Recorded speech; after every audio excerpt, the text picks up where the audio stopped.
going on, Jerome? So your Minnesota Vikings moved to 5-0 on the season. Only team that's 5-0. And not going to cheer for the Saints, but hopefully the Chiefs lose on Monday night.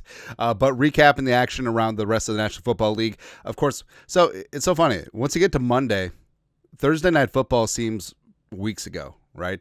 And the barn burner that was Falcons versus Bucks 36-30. In overtime, an absolute shootout. Kirk Cousins threw for 509 yards, although he did throw it 58 times. I feel like if you let me throw it 58 times, I'm at least getting 200. It's going to be a lot of screen passes. Yeah, but props to Kurt and the Falcons, and I know for a fact the NFL script writers are just like, Kirk Cousins revenge game, NFC title game, Falcons at Vikings again. It's going to happen. We're going to exorcise the demons. That's right, baby. But Bucks, I still believe in the Bucks, man. The Falcons, I don't know. It's good to see Drake London get going, though, because he lit it up on my fantasy football bench. It's fantastic. Also, Sunday Night Football is going on right now.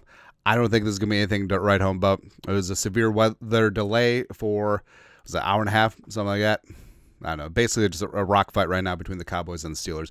Whatever. Of course, the game that was, the one that we've talked about ad nauseum, Vikings over the Jets over in foggy London town. The Jets have one of the best defense in the National Football League. And hey, I've been told reliably by the national media jabroni haircuts that Aaron Rodgers is still an elite quarterback. So the Vikings just beat an elite quarterback where they sacked his ass a bunch of times, as well as got 3 picks, including the game sealer by Gilly. No problem. Also, pick 6. Rodgers only threw 5 career pick 6s, right? But, I mean, the rest of it, this was a defensive win. And offensively, they did just enough. Darnold did not have that good of a day. Justin friggin' Jefferson, it's kind of rough all the way around on offense, but defense came to play. So there you go. Vikings moving to the bye at 5-0. You got the Bears. Top Bears. So the Bears have not won a road game, and congratulations to Caleb Williams, throwing for 304 yards. And I get that he's a rookie and baby steps, and being a quasi USC fan, I admire Caleb Williams. But the Bears are doing too much right now, man. Like, they're celebrating this like the 85 Bears are back. I mean, congratulations for beating Andy Dalton and the Panthers in your building. Cool. Awesome. And for the Panthers, I don't know. I mean, they should be sellers at the trade deadline. They should try and free up as much cap as possible. How can you have a roster this bad and still have cap issues? They're tight. And do they look into trading Bryce Young? He's obviously not the future. And, I mean, are they going to clean house again? Is Canlis going to get fired after one season? Sort of like Frank Reich, except Reich didn't even make a full season. I don't know, man. But the Panthers, it's really rough right now for Carolina. Panthers fans deserve better. Like, Panthers fans are loyal as hell. And with everything that's going on right now, they deserve something, man. Also, Clemson sucks. Then you got the Ravens on the Bengals. Like, this was an instant classic. And what was nice about the Vikings playing in London early window, like, we could watch all these noon games, and the noon games were drunk. The noon games were a lot of fun, man. And the Ravens and the Bengals played zero goose egg D'Angelo Russell defense. And the Bengals, I mean, hey, Jamar Chase had himself a big day. Congratulations. Jumping Joe Burrow threw 5 touchdowns, but they still lost because Zach Taylor couldn't. I wouldn't even trust Zach Taylor to manage a gas station.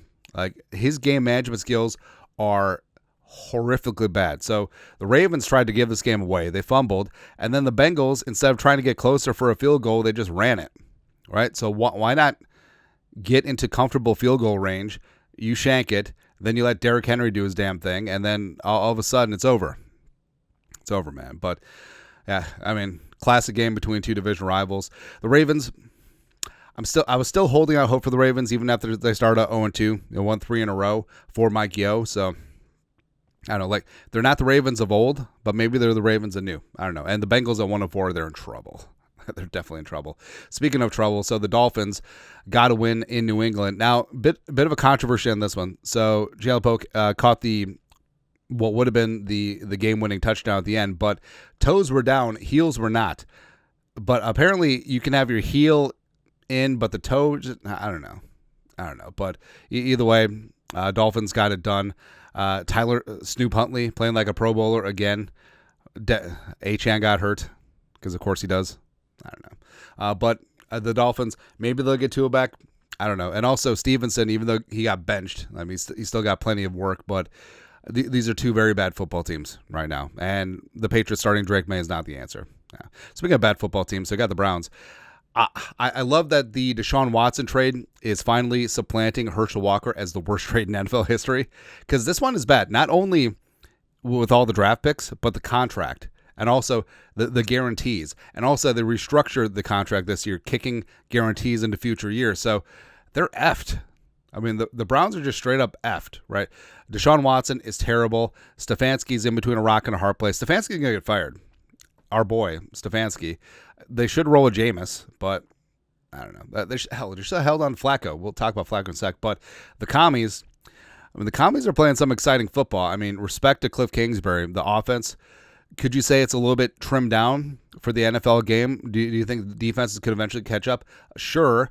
But right now, is it simple? Yes. Is Jane Daniels rocking the ish out of this thing? Yes. Scary Terry finally got himself a good quarterback? Yes. I mean, the Commies, besides watching the Vikings, of course, the Commies are just fun to watch, right? And defensively, I think that they're starting to get things together. DQ on that side of the ball. But, Jane Daniels, so last year Stroud had arguably the best rookie season for an NFL quarterback. I think Daniels is ahead of that pace. And I do think that Daniels could and should be in the MVP conversation. Maybe not like top 5, but top 10 for sure. They got the Colts and the Jaguars. So this is one of those games that was way better than it deserved to be. But a shootout, and this was insane. There was 41 points scored in the final stanza. This game was 20-10 heading into the fourth quarter. But Flacco, Colts didn't win, but Flacco was slinging it all over the place. The Jaguars played some inspired football, finally get a crooked number on the right side of the ledger. They're at 1-4, but I'm still not buying this game. I'm still not buying either team. Brian Thomas Jr., though, BTJ is legit. Also, Tank Bigsby ran for 2 touchdowns on 100 yards, so that means they're going to trade the Vikings Travis Etienne for nothing. We'll take that. The Colts, I don't know. The Colts, I don't know what to make of the Colts. But the Vikings play both these teams later in the season, so we'll see. Then you got the Bills and the Texans. This was a game of nobody wanted to win. And Josh Allen was straight up ass, thank you, in this game. He completed around 33% of his passes. And I feel like over the last 2 games, the Ravens, Bills, and now the Bills-Texans, all the Bills' flaws are being exposed. And the 3-0 start was great, but a little bit paper mache. And Josh Allen can't do this all by himself. And, the Texans did their best to give this away. So initially, when they had it on their second to last possession, how does Stroud have a intentional grounding in that spot, taking them out of field goal range? Because they have a great kicker. Kai Fairburn is fantastic. He's good from 60 in, easily. And then, they get out of field goal range. They punted. Why don't you just run up the middle and then call a timeout and then try and kick? Worst comes to worst, you're in overtime, right?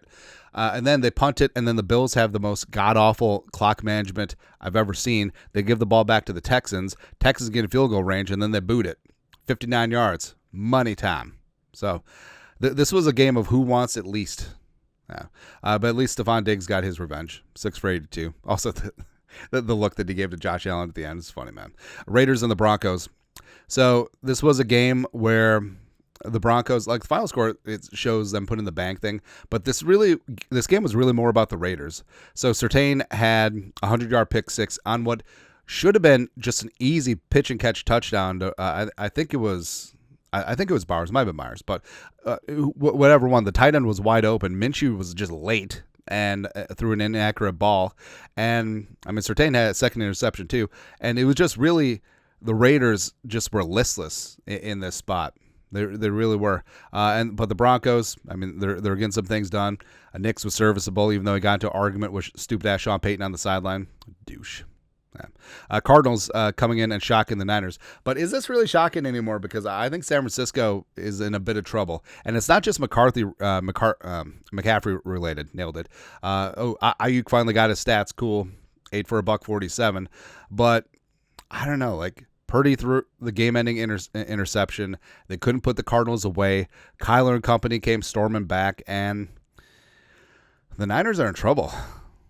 I legitimately think the Niners are in trouble because I don't think that there's any easy solutions. They are a tough-ass football team, but they're very disjointed right now. And McCaffrey ain't coming back anytime soon. He's not going to save the day. He's not the cavalry, man. So, I don't know. Also, I don't know. So, the Packers.